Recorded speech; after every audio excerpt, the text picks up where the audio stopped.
you have these three kids. Lucia, who's 10, Francisco is 9, and Jacinta is 7. They're little kids. They're illiterate. They're shepherds and shepherdesses. That's what they are. They're out tending the sheep. All of a sudden, this entity, this woman, appears to them. She's wearing a dress or a skirt that falls right below her knee. Women in 1917, all throughout the world in Western civilization, wore dresses that went to the top of their shoes. Mm-hmm. And they ask her, "Who are you?" And she doesn't say her name. She says, where are you from? I'm from the sky. She never says heaven. How do we know this?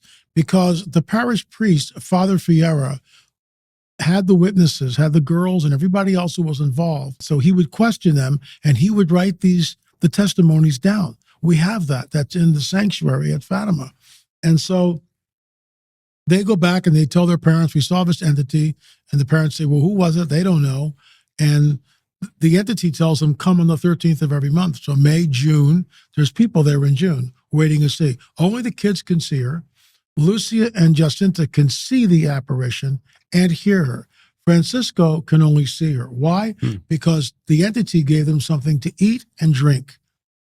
Lucia and Jacinta ate and drank. Francisco only ate. So that's why he can see her, but he can't hear her. So now you've got a 10-year-old and a 7-year-old trying to make sense out of all this, but something is there. There's also something is called the fourth witness, which is never talked about. I crossed swords with a student of Fatima and the defender of Fatima, and I asked him, well, have you ever heard of the fourth witness? And of course he never has, because he's never done the deep dive. He's only looked at what the powers that be show. But there's a fourth witness. Wow. And her name was Carolina Carrera, and she was out tending sheep, and she looks up. There's this androgynous figure with blonde hair.